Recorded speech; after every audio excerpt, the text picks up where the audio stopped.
So I was laid off about 4 weeks ago at time of filming, and that's unfortunate for lots of obvious reasons, but it also has given me a sudden influx of free time, which I'm very happy to use for lots of projects that I've either had on the back burner, wanted to start and didn't have a chance, or have been on hold for a long time. So that's great. Love to have some time to work on this stuff that I haven't touched in a long time. But it's not exactly an easy process to go from 13 years of full-time employment to sudden open-ended free time that I have to figure out what to do with.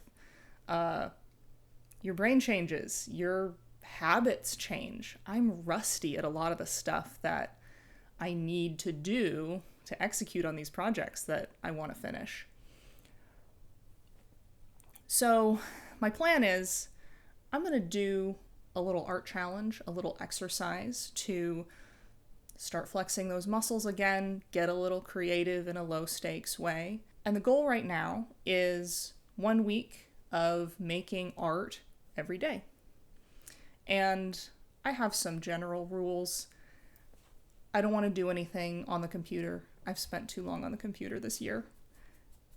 So all physical media, something different every day, and no household projects, no projects that feed into something larger that I'm working on, all standalone, unique, art for art's sake items.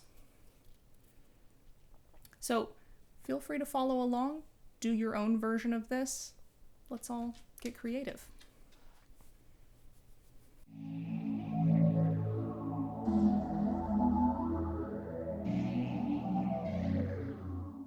So on day one, I got out this very cool dip pen, which is a handmade item by the artist Dan Barry. And I've had it for a little while, but I haven't really used it other than making a few marks on a page to test it out, which is how I started today as well, just getting used to how it moves and how it dispenses ink, which is a little unusual, especially since I don't spend a lot of time with pen and ink as a medium. It's really intriguing though, so this is how I'm getting started. And after I got a little more comfortable, I decided to do a life sketch of this fern that I had on my windowsill. It seemed like a fun chance to use the pen's ability to do thick and thin lines in an interesting way.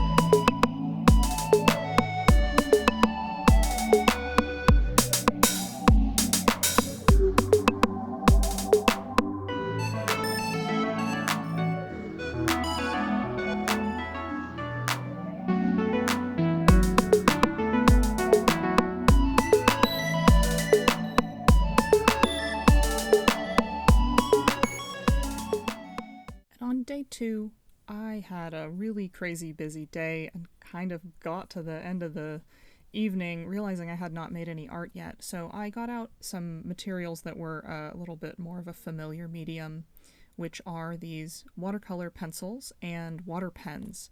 The water pens are interesting. You can just dispense water, which means you have a little bit more precision in either adding water to the paper or adding water on top of the pigment from the pencils.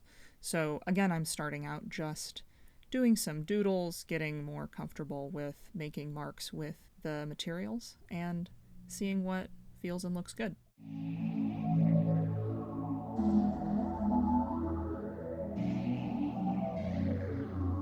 And after that little warm-up, I decided to do some pet portraits of my dogs. And this was a bit of a mistake. I haven't drawn animals in a really long time. I've never drawn dogs. I've certainly never gone for a realistic style trying to depict a real animal. And the colors were not working out, and I was rushing a little bit because it was the end of the day, and I ended up making something that I was not super happy with. But that's part of the point of this exercise, is just doing things not for making amazing art, but getting in the practice of making art at all. And so, while I probably wouldn't show this finished piece normally, I think it was a good lesson about just doing things and getting in the habit of doing things and not worrying as much about the final product in the short term, but more about your skills and practice over time to build up to things that you're more excited about showing.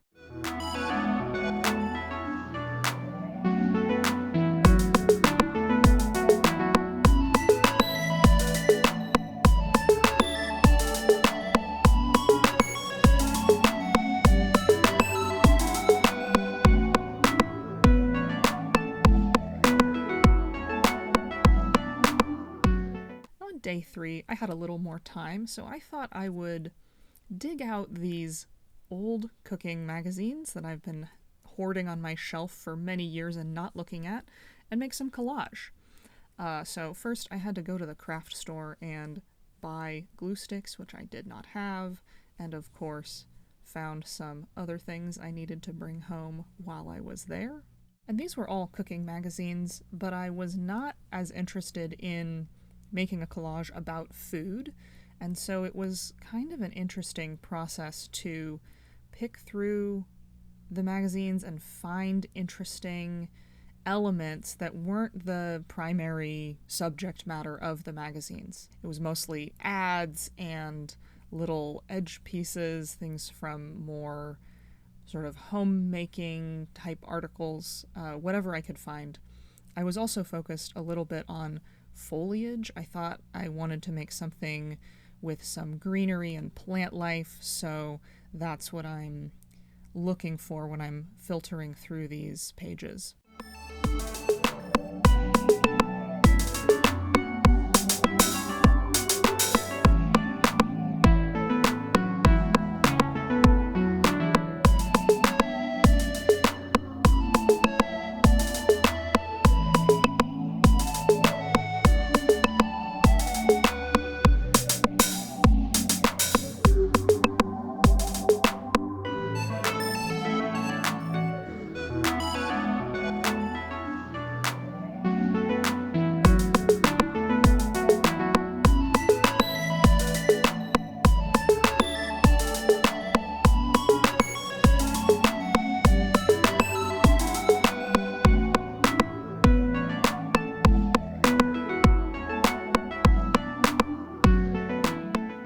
So I decided to start with this lady in a pool with fish as the beginning. I thought she would fit nicely in that section of sea that I gathered from another magazine. And that's kind of how I started. Everything else was built out around here of creating a little scene around this bathing lady.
4, I wanted to return to some still life drawing.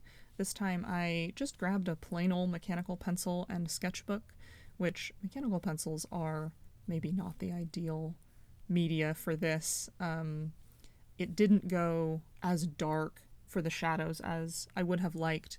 I think next time I will dig out a real art pencil for this kind of thing, but was very fun nonetheless.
Day 5 was another day that I wound up very busy until the last second, and also tired and drained.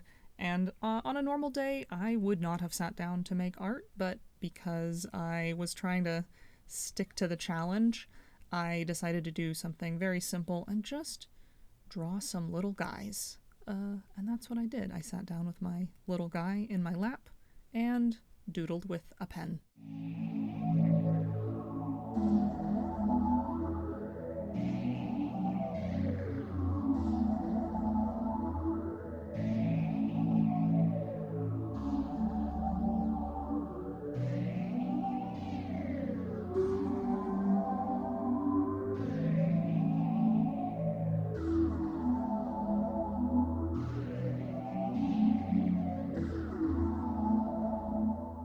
Day 6, I was really scraping the bottom of the barrel for ideas of manageable small art projects that I could do with the materials I had around. So I dug out these Crayola crayons like you would use in elementary school, and these things are not particularly good. They don't have a lot of pigment. The colors don't turn out on paper particularly close to what they look like they will.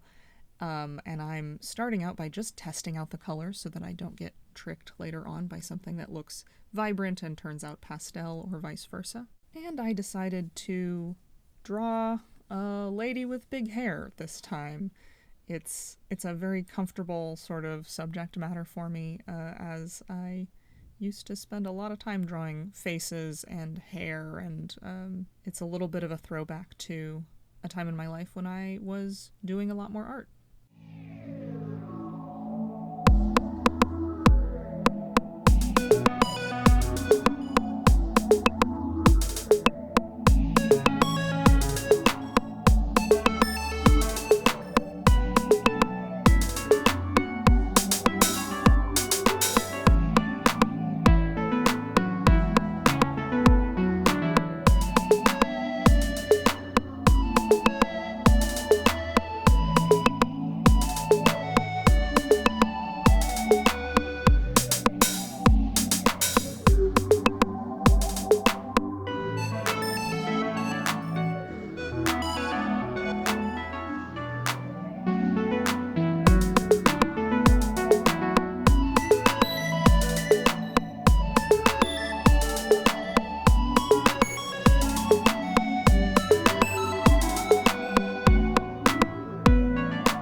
Day 7, the final day, I decided to get out my acrylic paints. This is something I've spent a lot of time in the past with and have a lot of paint to sort through to get started with, but I thought it would be a good one to end on, a slightly more involved project, and also a chance to dig out and organize all of my paint materials. And Eagle Eye viewers will notice where I'm about to get myself in trouble in a moment. This is not acrylic paint.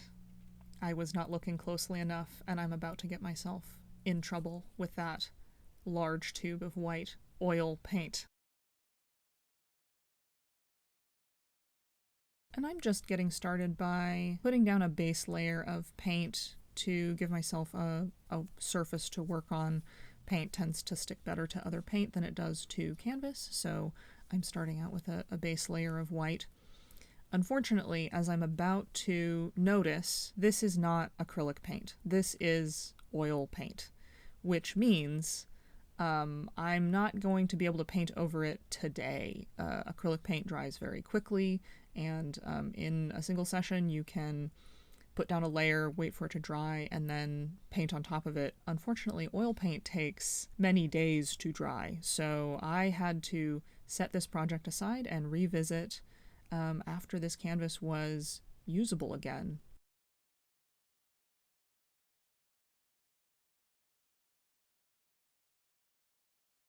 That oil paint ended up taking about 6 days to dry, and by that point I had some guests coming into town and other life things that interrupted this process a little bit. So this is quite a while later, sitting down to try and finish this painting, finish this video project. So of course I decided to immediately reprime the canvas black instead of white.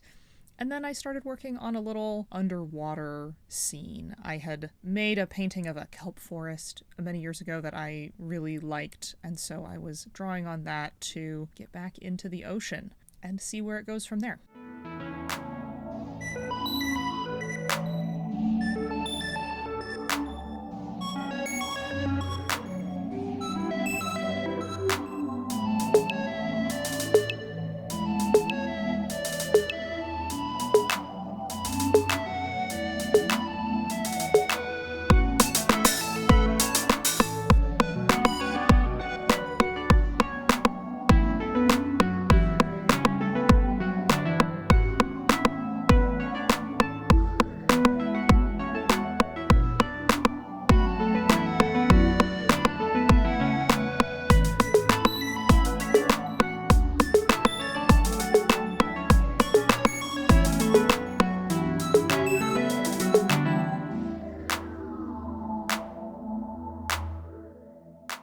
This did end up taking more than one day to finish, with all of my painting and letting paint dry and coming back to it and thinking about what I wanted to do. I'm really playing it by ear to decide as I go what this is going to be a painting about. And as much as I wanted to keep to the brief and make a one-day project as I have with the rest of the art in this video, it just felt good to get back into painting, which really is the goal here, is to spend more time making art and enjoy making art again. So I just went with it and finished it in the time that it took and turned it into something that I was happy with.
Okay, we're back in the armchair after all of that, And I'm trying to think of a good lesson to take from all of this. What's the thesis? What's the takeaway from bothering to watch this video all the way through? I don't think it's that complicated. Making art is good. It's good for your brain. It makes you better at other stuff. I'm glad I did it. I'm gonna keep pushing myself to make art even when it isn't necessarily comfortable or doesn't feel like it fits into my life. This was sort of a nested project as well. I had the effort of making the art that you watched me make in the video, and also the effort of making the video itself and composing the music and editing and doing all of those things. All of those things fall into the same category of pushing me to do creative projects that I can't kick down the road or get caught up in refactors or do any of the things that we can make up excuses that we have to do before we can actually get down to the business of creating. And so it was good. You should make art too. It's good for you. That's all I have to say. Thank you all for watching. This was my first video. I appreciate it if you made it all the way to the end here. Mr. Man, were you licking yourself that whole time? Is that part of the video now?